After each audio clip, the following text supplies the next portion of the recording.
Bonjour à tous, je vous présente ici un petit lecteur MP3 alors qui intègre un haut-parleur, on l'entend, qui a un son très métallique et de pas très bonne qualité. Je vais couper la lumière ici, on verra mieux.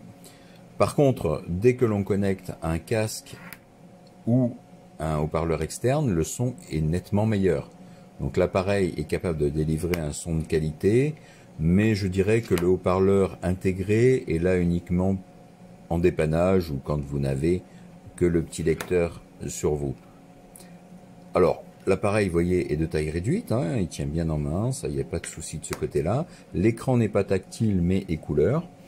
Alors, il y a plusieurs fonctionnalités. Tout d'abord, au niveau de la connectique, vous avez un port USB type C pour la charge. Le câble est livré, mais comme souvent, pas l'alimentation, mais vous pouvez le recharger à partir de toute alimentation, chargeur de téléphone en 5 volts, ou même à partir d'un port USB de l'ordinateur.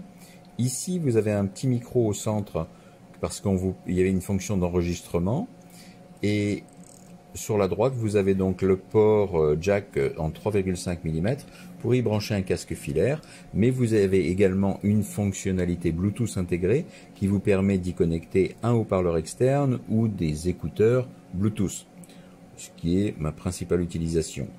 Alors, sur le côté gauche, vous avez le bouton de mise en marche et vous avez aussi un port micro SD.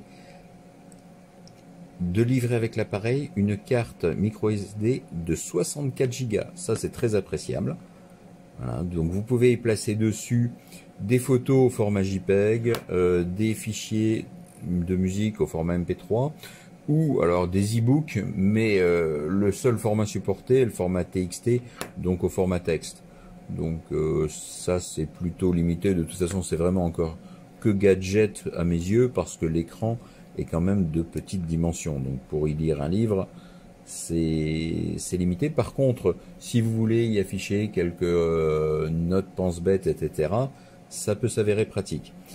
Alors, vous éjectez simplement votre carte micro SD et est livré avec l'appareil un petit lecteur de micro SD. Vous la glissez ici et de l'autre côté, c'est un port USB. Vous le pluguez sur l'ordinateur et ça vous permet de transférer des fichiers entre l'ordinateur et la carte micro SD et de replacer la micro SD dans l'appareil pour pouvoir accéder aux fichiers que vous y avez placés, fichiers musique, fichiers photos, etc.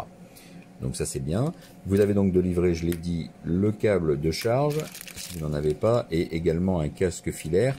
Alors à noter que le casque filaire sert également d'antenne, comme c'est bien souvent le cas, si vous voulez utiliser le module FM, de radio FM, qui est intégré.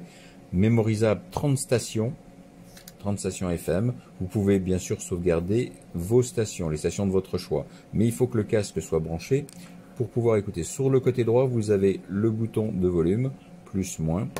Encore une fois, l'écran n'est pas tactile. On se déplace dans les menus. Alors, on va arrêter la musique. Voilà. Donc ici, on a l'équaliseur. On a plein de fonctions. Vous voyez, vous pouvez créer vos playlists. Quand on revient ici, on a la liste des morceaux. Si je ressors, je peux donc aller en musique, droite-gauche. Ici, je peux jouer par artiste, voir les albums, les favoris. Ensuite, j'ai le menu Bluetooth. Si je rentre dans le menu Bluetooth, je peux activer le Bluetooth. Alors, ça consomme plus de batterie, bien entendu. Voir la liste des devices, des périphériques qui ont été déjà associés, ou chercher pour un nouveau périphérique et m'y associer. Ensuite, vous avez la possibilité d'afficher les différents répertoires que vous avez sur la carte. Voilà, là il va lire la carte. Vous voyez, j'ai créé un répertoire Picture pour mes images.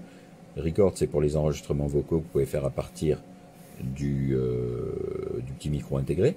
C'est pratique par exemple pour un pense-bête, encore une fois une liste de courses, si vous n'avez pas votre téléphone. Ensuite ici, dans musique, j'ai placé mes morceaux de musique. On continue. Ici, vous avez les différents modules applicatifs, j'appuie dessus. Donc vous avez les e-books, encore une fois limités au format texte. Vous avez les images, la radio FM. Si vous essayez de l'activer, là, j'ai pas branché le casque, c'est toujours pas tactile, pardon. Il va m'indiquer qu'il faut brancher un casque filaire, voilà, qui servira d'antenne. Ici, c'est l'enregistrement vocal, donc pour enregistrer à partir du petit micro intégré. Et en dessous, vous avez le menu de paramètres qui vous permet de changer la langue. Je suis resté en anglais par défaut, mais si on va dessus, vous verrez qu'il y a le français, il y a des tas de langues différentes qui sont intégrées. Alors vous pouvez changer la date et l'heure, vous pouvez vous en servir de réveil puisqu'il y a une alarme intégrée, changer la luminosité de l'écran, etc. En plus bas, il y a les informations de l'appareil, retour aux paramètres d'usine, etc. Donc c'est un appareil qui est complet, hein, c'est un petit lecteur MP3, encore une fois performant avec un bon casque ou un haut-parleur externe en Bluetooth. Le haut-parleur interne, je l'ai déjà dit, étant de qualité limitée. Voilà. Donc écoutez, moi je trouve que c'est un bon petit produit qui intègre pas mal de fonctionnalités. Hein. Vraiment, on peut vraiment faire des choses sympas avec. Et puis au moins, quand on va courir ou quoi, bah, c'est pratique à avoir dans la poche parce qu'il est petit. Et puis ça évite d'emmener son téléphone qui est parfois ou souvent plus encombrant et qui en plus risque d'être cassé.